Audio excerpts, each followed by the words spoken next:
Covid protocol पर अमल करते हुए उत्तर प्रदेश कानून साज असेंबली का 12वीं इजलास आज से शुरू। कानून साज असेंबली और कानून साज काउंसिल में अनजानी मेंबरान को खिराज अकीदत पेश करते हुए खामोशी अख्तियार की गई। कार्रवाई कल तक के लिए मुलतवी। सफाई सुथराई जायजा 2020 के नतायज में लगातार चौथी बार इंदौर मुल्क में पहले नंबर पर। लखनऊ ने सफाई सुथराई की रैंकिंग में बेहतरी लाते हुए 121वें मकाम से 12वें मकाम पर लगाई छलांग। आगरा रियासत में दूसरे और गाजियाबाद तीसरे नंबर पर। मुल्क में गुज़िश्ता 24 घंटों में कोविड-19 के 9 लाख से ज़्यादा नमूनों की हुई जांच। करीब 21 लाख मरीजों ने बीमारी को दी शिकस्त। सेहतयाब होने की शरह बढ़कर हुई 74%।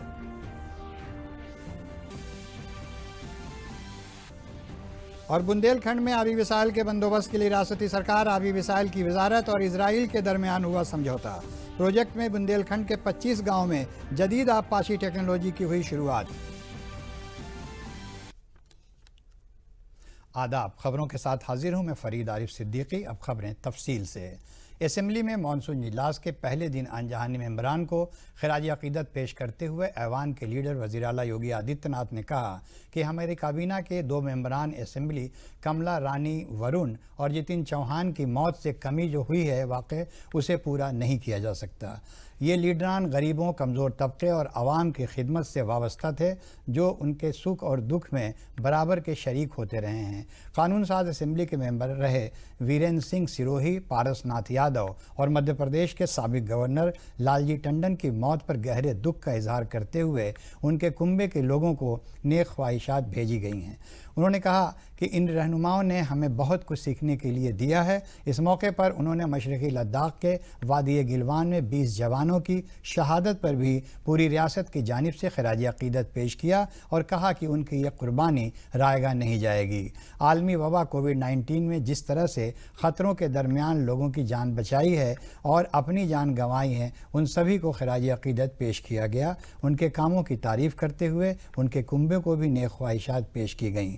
कानून साज असेंबली, कानून साज काउंसिल दोनों ऐवानों में अनजानी रहनुमाओं के रूह की तस्कीन के लिए 2 मिनट की खामोशी अख्तियार की गई।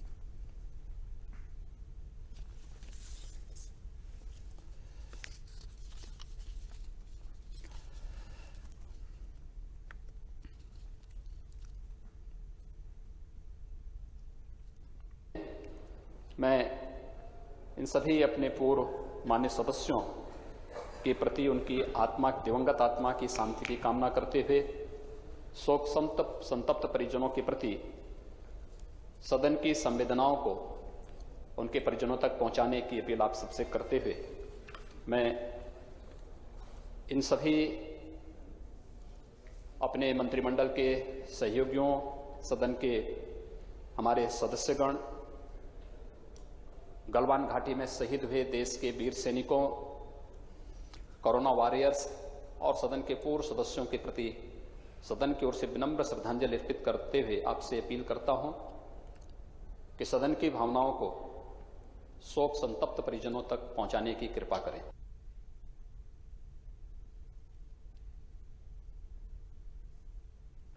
सफाई के मामले में फिर से लगातार चौथी बार इंदौर ने बाजी मारी है। रिहाइश और शहरी तरक्की की वजारत ने मुख्तलिफ रियासतों और शहरों की सफाई सुथराई जायज़ा इनामात 2020 तकसीम किए। रिहाइश और शहरी तरक्की के वज़ीर प्रदीप सिंह पुरी ने ये इनामात तकसीम किए। मध्य प्रदेश का इंदौर एक बार फिर मुल्क का लगातार सबसे साफ़ शहर बन गया है। वहीं दूसरे मकाम पर गुजरात का सूरत शहर रहा, जबकि महाराष्ट्र की नवी मुंबई को सफाई सुथराई का तीसरा इनाम दिया गया है। इन शहरों को ODF++ का दर्जा दिया गया है। इन शहरों को 1 लाख से ज़्यादा आबादी वाले ज़ुमरे में इनामात दिए गए हैं। वहीं 1 लाख से कम आबादी वाले शहरों में महाराष्ट्र के 3 शहरों ने बाजी मारी है। कराट, सावन और लोनावाला बिलतरतीब पहले, दूसरे और तीसरे नंबर पर रहे हैं। 100 से ज़्यादा शहरों वाली रियासतों के ज़ुमरे में सफाई सुथराई के मामले में पहला इनाम छत्तीसगढ़ को दिया गया है। 100 से कम शहरों वाली रियासतों के ज़ुमरे में सफाई इनाम झारखंड को दिया गया है। साफ़ सुथरे कैंटोनमेंट बोर्ड का इनाम जालंधर को दिया गया है, जबकि स्वच्छ गंगा टाउन का इनाम वाराणसी को दिया गया है। मरकज़ी रिहाइश और शहरी तरक्की के वज़ीर प्रदीप सिंह पुरी ने सफाई सिपाहियों से बातचीत भी की। इस दौरान कोरोना बीमारी के दरमियान काम करने वाले सफाई सिपाहियों के कामकाज की सताइश की। प्रोग्राम के दौरान मरकज़ी वज़ीर ने सफाई जायज़ा रिपोर्ट 2020 की भी जारी किया।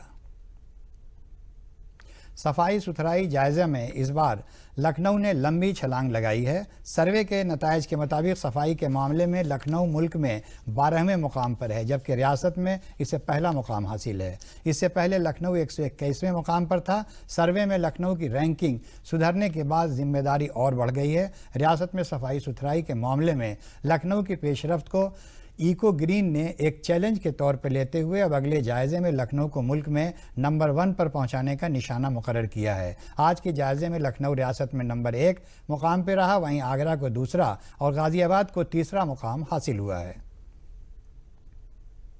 देखिए, ये जो उपलब्धि है 12वां नंबर हमको मिला है, ये पूरे लखनऊ के जो निवासी हैं, यहाँ रहने वाले लोग हैं, उनका सहयोग इसमें प्राप्त हुआ है, क्योंकि बिना जन सहभागिता के और जन सहयोग के इतनी बड़ी उपलब्धि हासिल करना संभव नहीं है। साथ ही हमारी जो संस्थाएं साथ में लगी हैं, चाहे सफाई कर्मचारी हों, चाहे कूड़ा उठाने वाली संस्था इको ग्रीन हो, या अन्य जितने भी लोग हैं जो इस अभियान से जुड़े हैं, सबने जी जान से मेहनत की है। उसी का ये परिणाम है कि आज हम लोग 121 से 12वें स्थान पर आए हैं। प्रोसेसिंग हर चीज़ में काफ़ी मेहनत हुई है सर। और दूसरा जो हमारे वरिष्ठ अधिकारीगण हैं, उनका काफ़ी सहयोग रहा इसमें, और हमारी जो भी शिकायतें आती रहीं, जो हमारे काम में अड़चनें आती रहीं, उसका त्वरित निस्तारण किया गया। और उस निस्तारण का ये परिणाम है कि आज हमारा शहर भारत के टॉप शहरों के साथ खड़ा है, और उम्मीद करते हैं कि अगली बार नंबर 1 जो है लाने का लक्ष्य करेंगे। वजारत सेहत ने ट्वीट करके बताया है कि भारत ने कोविड-19 के मामले में नया मुकाम हासिल किया है। गुज़िश्ता 24 घंटे में 9 लाख से ज़्यादा नमूनों की जांच की गई। पॉजिटिविटी रेट घटकर 8% से कम हो गया है। जांच, निगरानी और राब्ता टेस्टिंग के जरिए इब्तदाई पहचान के साथ साथ कोविड-19 मरीजों का वक्त पर मुनासिब इलाज किया जा रहा है, जिसकी वजह से सरगर्म मामलों में संगीन हालत वाले मरीजों का तनासुब बहुत कम है। मानसून की आमद के साथ ही मच्छरों से पैदा होने वाली बीमारियों का खतरा बढ़ जाता है, लेकिन कुछ आसान और मौसर तरीक़े अपनाकर हम मानसून में मच्छरों से पैदा होने वाली बीमारियों से बच सकते हैं। आइए देखते हैं ये रिपोर्ट।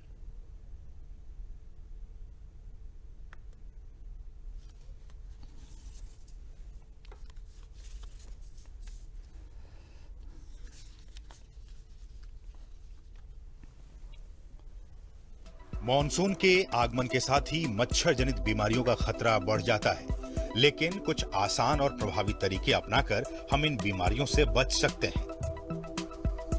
अपने आसपास पानी का जमाव ना होने दें। पानी इकट्ठा करने की सभी चीजों को अच्छी तरह से ढक कर रखें, ताकि मच्छरों को पनपने से रोका जा सके। मच्छरों के काटने से बचाव के लिए पूरी बांह के कपड़े पहनें। मच्छर भगाने के तरीके अपनाएं। मच्छरदानी के अंदर सोएं। यदि बुखार है और कोविड-19 की जांच नेगेटिव है, तो मलेरिया और डेंगू के लिए अपने खून की जांच करवाएं। डॉक्टर की सलाह मानें और इलाज पूरा करें।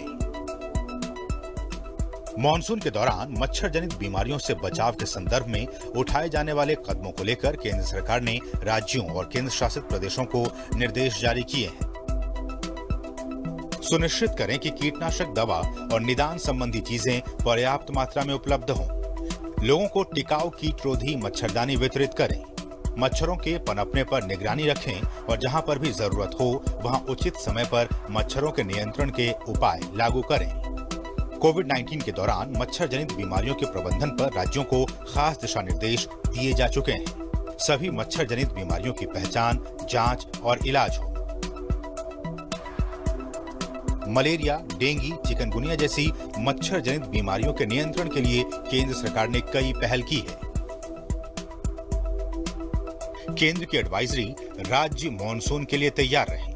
मलेरिया और कालाजार से बचाव के लिए घरों, इमारतों और आसपास की जगहों पर समय समय पर मच्छर नियंत्रण के लिए दवाओं का छिड़काव करें।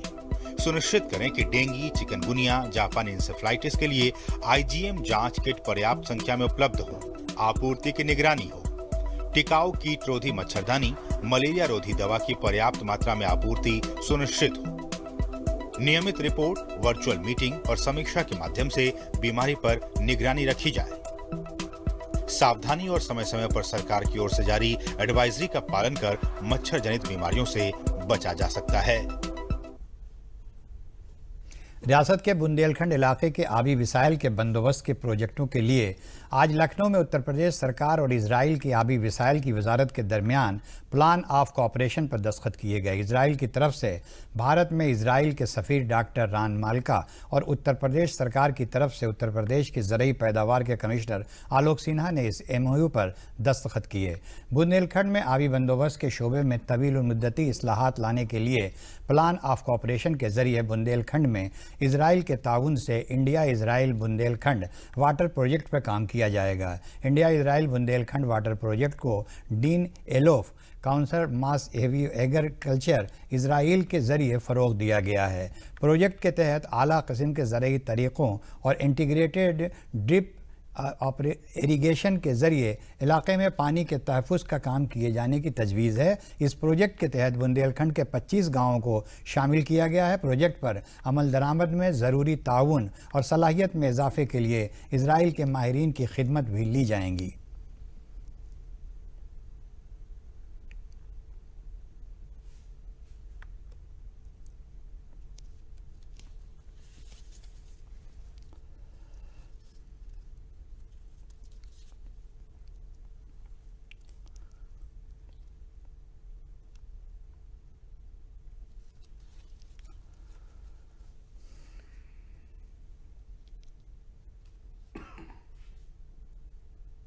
बुंदेलखंड क्षेत्र में इजरायली टेक्नोलॉजी के माध्यम से वहाँ की जो इरिगेशन की समस्या है, वहाँ की सिंचाई की समस्या है, उसको दूर करने के लिए आज एक ऐतिहासिक POC साइन किया है, जो प्लान ऑफ कोऑपरेशन से बोलते हैं, वो साइन किया गया। इसके लिए इजराइल के महामहिम राजदूत स्वयं आज इस कोविड के समय में भी उन्होंने अपना समय निकाल के लखनऊ में उपस्थित हुए हैं। और आज इजराइल में इंडिया डे भी मनाया जाता है, तो इंडिया डे के दिन वो यहाँ उपस्थित होकर उन्होंने MOU यहाँ पे साइन किया है।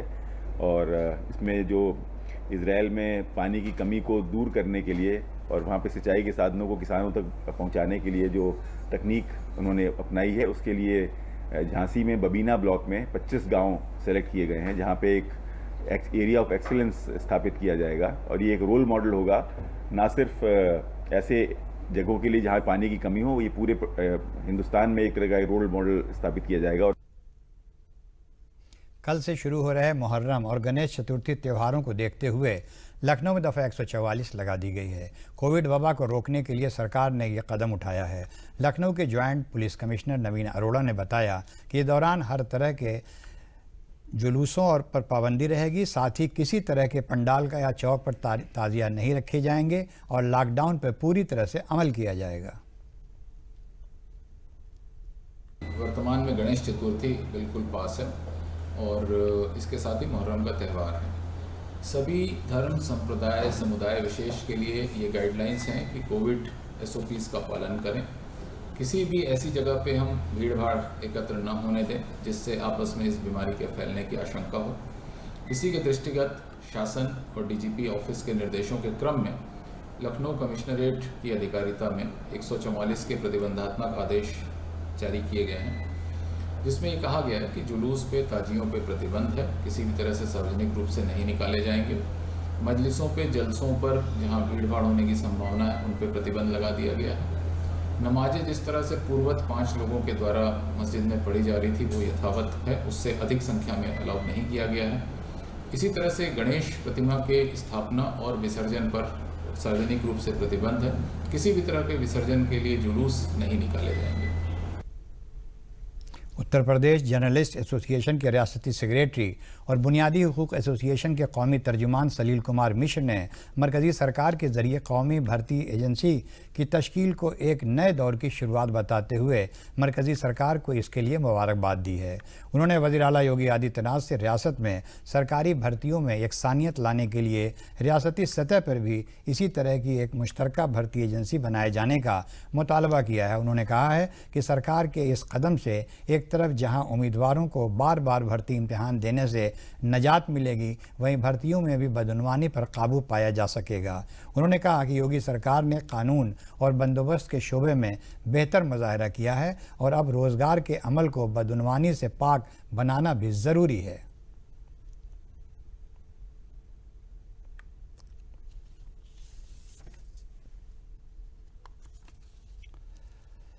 मरकज़ी कबायली महकमे में कोरोना के ज़माने में कबायली तबके की मदद और मुल्क की मईशत को मजबूत करने के इरादे से एक अच्छी पहल की गई है। 31 शहरों में ट्रांस इंडिया ऑन व्हील्स के तहत 57 मोबाइल वैन को रवाना किया गया है, जिसमें इम्यूनिटी की सलाहियत में इजाफा करने वाली अशिया को सस्ते दामों पर अलग अलग शहरों के लोगों को पहुंचाया जाएगा। ख़ास बात यह है कि ये अशिया बिल्कुल ख़ास होंगी, क्योंकि कबायली तबके से कुदरती अशिया से बनाए गए महकमा कबाइल के वज़ीर अर्जुन मुंडा ने वीडियो कॉन्फ्रेंसिंग के ज़रिए ऐसे 57 मोबाइल वैनों को हरी झंडी दिखाकर रवाना किया, जो अहमदाबाद, बेंगलुरु, भोपाल, चेन्नई, कोयम्बटूर, दिल्ली, गुवाहाटी, हैदराबाद, मुंबई और रांची में जाएंगी।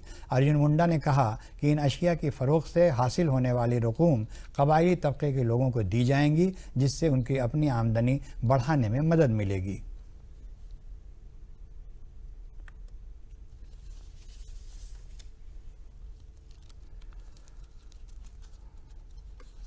यह कार्यक्रम भारत को कोरोना वायरस से बाहर करते हुए नई अर्थव्यवस्था निर्माण करने में हर व्यक्ति, हर परिवार, जनजातीय समुदाय जो देश के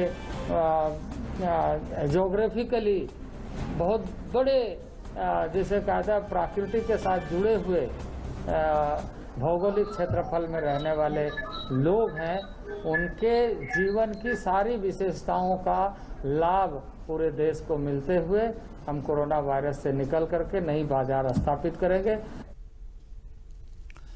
वज़ीर-ए-आज़म के स्लोगन खुद मुनसिर भारत का कन्नौज ज़िले के एक छोटे से गांव में रहने वाले गरीब कुंबे के बच्चे ने मुतासिर होकर पीपल के पत्तों पर और चाय की पत्तियों पर से अजीम शख्सियतों की तस्वीर बनाकर अपनी ज़हानत दिखाते हुए अपने आप को खुद मुनसिर बनाया है। वज़ीर-ए-आज़म की तरगीब से इस बच्चे ने गरीबी को अपनी कमज़ोरी न बनाकर ख़ुद को खुद मुनसिर बनाया और अपने हुनर से आमदनी के वसीले को मजबूत बनाकर कई जगहों पर इनाम भी हासिल किए। साथ ही अपनी तरगीबी वसीले वज़ीर-ए-आज़म की तस्वीर पीपल के पत्तियों पर बनाकर लोगों को चौंका दिया। प्रधानमंत्री जी का सपना है कि हमारे देश का हर एक नागरिक आत्मनिर्भर बने। हम चाहते हैं कि हर एक नागरिक जिसके अंदर जो भी कला है वो अपनी कला को बाहर निखारे।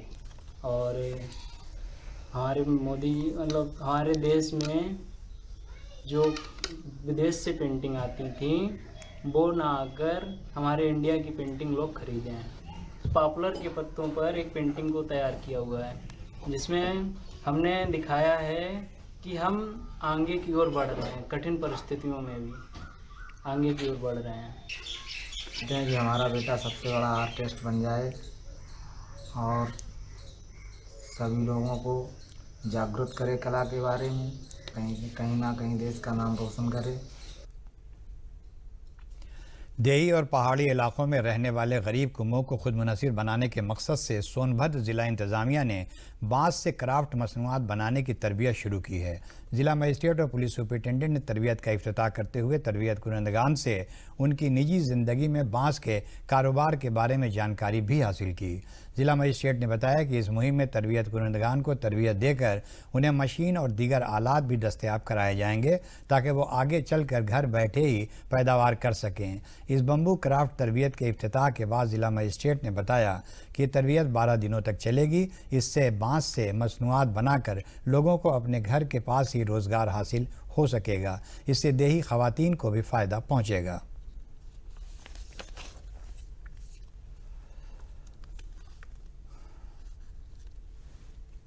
इनको अभी नए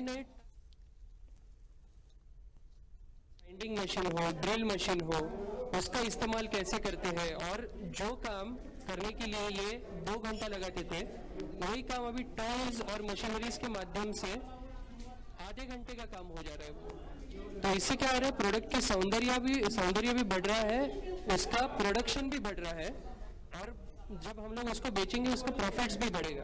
तो लॉकडाउन के दौरान जो बाहर से जो लोग आए थे उसमें सोनभद्र का भी एक हमारे इस क्षेत्र में काम करने वाले हमें मिले हैं, तो उनके सहयोग से हमने कुछ CSR से मदद लेके ये लोग जो ट्रेडिशनली काम करते आ रहे हैं उसको और बेहतर तरीके से करने के लिए कुछ इक्विपमेंट्स, कुछ मशीनरी की सहयोग से और तेज़ी से करने के लिए ये प्रशिक्षण दिया जा रहा है। ये कुल 12 दिन का प्रशिक्षण है और हर दिन इनको कुछ स्टाइपेंड के रूप में भी दिया जाएगा और ये ट्रेनिंग प्राप्त करने के उपरांत कुछ टूल्स भी इनको उपलब्ध कराया जाएगा, जिससे कि ये जो काम करते आ रहे हैं उसको और बेहतर तरीके से कर सकते हैं और इनके प्रोडक्ट्स को अच्छे दाम मिल सकता है। मुल्क में कोरोना वबा की शुरुआत के साथ लॉकडाउन का ऐलान किया गया। ऐसे में कोरोना की बीमारी से निपटने के लिए सरकार ने अस्पतालों में वेंटिलेटर वाले बेड का बंदोबस्त शुरू किया था।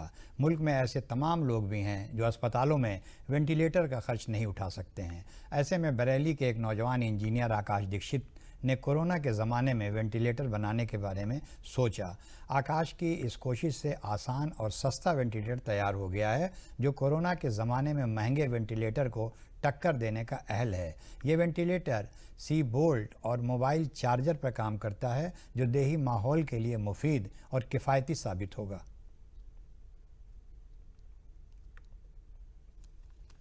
ये देखिए, ये जो वेंटिलेटर है, ये इसका आइडिया आया था लॉकडाउन फर्स्ट के दौरान। जैसे कि हमारे देश में ये देखा जा रहा था कि कोरोना वायरस के चलते वेंटिलेटर की बहुत ज़्यादा शॉर्टेज हो रखी थी और वेंटिलेटर्स की डिमांड भी बहुत ज़्यादा है। तो ऐसी कंडीशन क्या है कि बाहर से हमें इंपोर्ट करने पड़ते थे, जो कि बहुत ज़्यादा कॉस्टली है, हर कोई इसको अफोर्ड नहीं कर सकता था। तो हमने सबसे पहले इसको लो कॉस्ट वेंटिलेटर डिज़ाइन किया, जिसमें कि हमने क्या किया, जो वेंटिलेटर्स के बहुत ज़्यादा अननेसेसरी पार्ट थे, जिसकी बहुत ज़्यादा ज़रूरत नहीं थी, उनको रिमूव करके जिसकी बहुत ज़्यादा नीड होती है उन पार्ट्स को इसमें रखा और एक लो कॉस्ट वेंटिलेटर बनाने का निश्चय किया। जिसकी वजह से क्या हुआ कि अब एक ग्रामीण इलाके में भी ऐसे, जैसे हमारी भारत की मैक्सिमम पॉपुलेशन ऐसे दर्जे को बिलोंग करती है जहाँ पे जिन लोगों के पास पैसा नहीं है, तो वो उसको अफोर्ड कर पाएँ।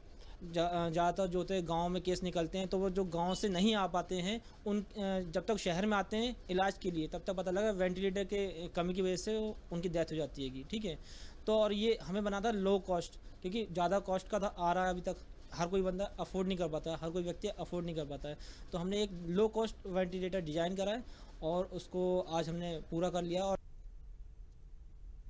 मुजफ्फरनगर ज़िले के गन्ना किसानों ने गन्ने की मुनासिब व नफ़ाबख्श कीमत FRP में इजाफे पर मरकज़ी सरकार की सताइश की है। वज़ीर-ए-आज़म नरेंद्र मोदी की सदारत में बुध को मुनक़िद मरकज़ी काबीना की मीटिंग में साल 2020-2021 के लिए गन्ने की FRP में 10 रुपये बढ़ाकर 285 रुपये की क्विंटल करने की मंजूरी दी गई है। मुजफ्फरनगर से 85% ज़मीन पर गन्ने की ही खेती होती है। गन्ना यहाँ की असल फसल है। गन्ना किसानों ने मरकज़ी सरकार के कदम की तारीफ़ की है। हालांकि रियासत में पहले ही गन्ना किसानों को मरकज़ी हुकूमत के ज़रिए ऐलान शुदा कीमत से ज़्यादा पैसा मिल रहा है। हम सरकार का धन्यवाद देना चाहते हैं। इसमें किसानों को आर्थिक स्थिति में मजबूती मिलेगी और जो किसानों के बारे में सरकार सबका साथ विकास, इसमें बहुत अच्छा योगदान सरकार दे रही है और हमें बहुत अच्छा लगा है सरकार ने 10 रुपये बढ़ाए। सरकार का इसके लिए बहुत बहुत धन्यवाद और हम लोगों को बहुत फ़ायदा मिलेगा इसका और हम सरकार से यही उम्मीद करते थे। ये बहुत अच्छी बात करी मोदी ने मान ली है और किसानों को थोड़ा सा राहत मिल जाएगा। इस करके किसान बहुत समर्थन उनके, बढ़िया धन्यवाद उनका चीज़ को। सीधी सी बात है कि किसान को लाभ होगा। अगर किसी का एक बीघे में 50 कुंतल गन्ना भी निकलता है तो उसे 500 रुपये का लाभ होगा। योगी मोदी जी हैं, किसानों की समस्याओं का समाधान करने के लिए वो सदैव तत्पर रहते हैं और बहुत ही अच्छा उन्होंने निर्णय लिया है। इससे न केवल किसान का आर्थिक रूप से सक्षम होगा, इससे बहुत फ़ायदा है। थोड़ी तरक्की होगी अब गन्ने में, जैसा कि ये 10 रुपये बढ़ाए गए, इससे थोड़ा हमारे फ़ायदा होगा। मैं सरकार का शुक्रिया अदा करना चाहूँगा, बहुत अच्छा कदम उठाया उन्होंने हमारे किसान भाइयों के लिए। मैं भी एक किसान का ही बेटा हूँ। 10 रुपये 1 कुंटल पे बढ़ा के सरकार ने किसानों के लिए बहुत ही ज़्यादा मदद की है। ये सरकार का सबसे बेहतरीन कदम है जो हमारे किसान भाइयों के भविष्य के लिए आगे बहुत ही अच्छा रहेगा। भारतीय खवातीन क्रिकेट टीम की खिलाड़ी और आगरा की रहने वाली दीप्ति शर्मा को अर्जुन अवार्ड दिए जाने की वजारत खेल के जरिए सिफारिश किए जाने के बाद दीप्ति के कुंभे में खुशी का माहौल है।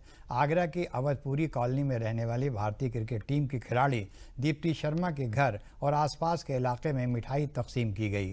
दीप्ति शर्मा ने भारतीय खवातीन क्रिकेट टीम में खेलते हुए बेहतरीन मुजाहरा करके भारतीय टीम को जीत दिलाई है। इससे पहले दीप्ति और भारतीय खवातीन क्रिकेट टीम की रुकन पूनम यादव को अर्जुन अवार्ड मिल चुका है। दीप्ति के वालिद रघुवर शर्मा ने बताया कि दीप्ति को मिलने जा रहा अर्जुन अवार्ड आगरा के लिए फख्र की बात है।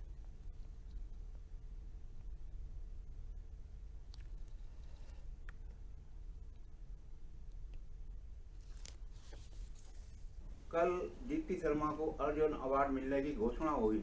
मुझे और मेरे परिवार को बहुत प्रसन्नता हुई। पूरी कॉलोनी वासियों के समाज शुभ संदेश मेरे पास आने लगे, बधाई के संदेश मिलने लगे। बाहर से ही बहुत सारे बधाई के संदेश मिले।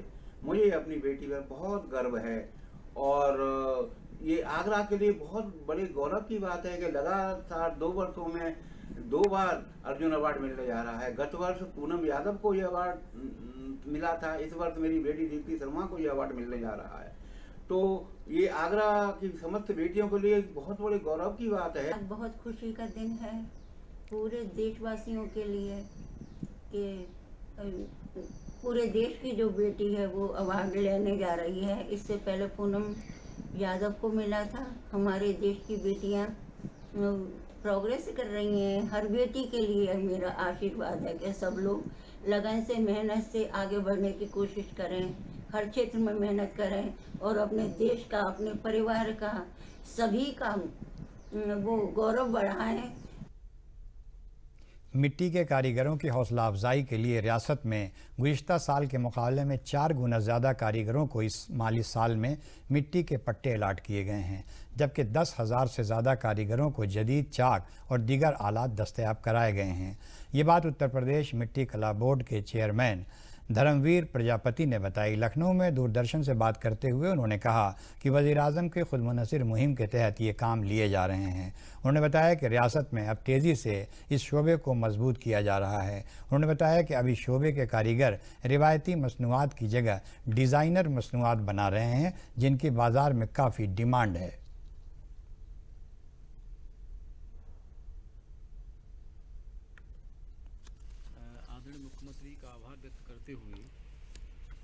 आपके माध्यम से आम जन को जानकारी देना चाहूँगा कि हमारा माटी कला बोर्ड जब से गठन हुआ है तब से निरंतर माटी कला बोर्ड और आदरणीय मुख्यमंत्री जी का सहयोग से हम लोग निरंतर आधुनिकता की ओर ले जाने के लिए इस कार्य को बहुत तेज़ी से आगे ले जाने के लिए हम लोग प्रयास कर रहे हैं। उसी के तहत अभी हमारे अयोध्या में जब भूमि पूजन हुआ उसमें 4.25 लाख दिए ये शिल्पकारों के ही पहुँचे और करोड़ों दिए उत्तर प्रदेश में जले। पूरे भारतवर्ष में तो अनेकों की संख्या में दीपक जले।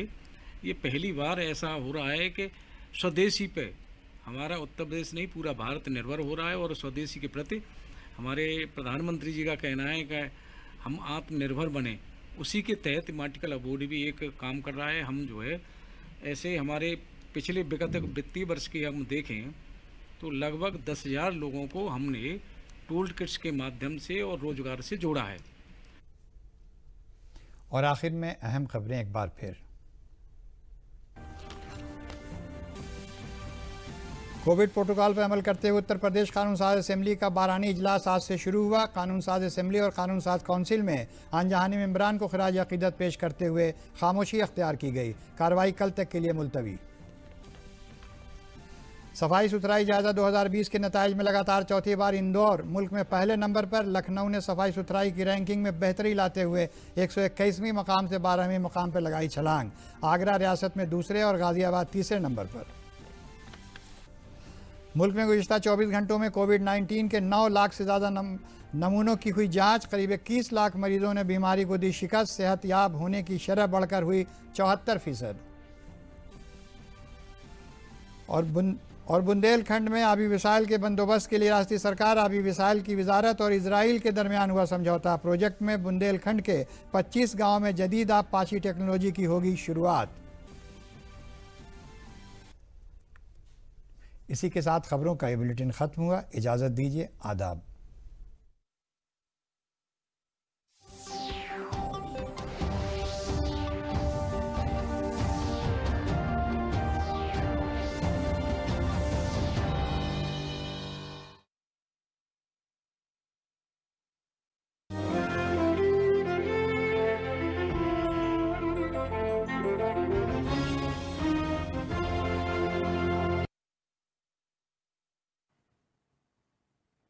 हेलो बच्चों, कैसे हो आप सब। मैं संजय कुमार सिंह, विज्ञान शिक्षक, राजकीय हुसैनाबाद इंटर कॉलेज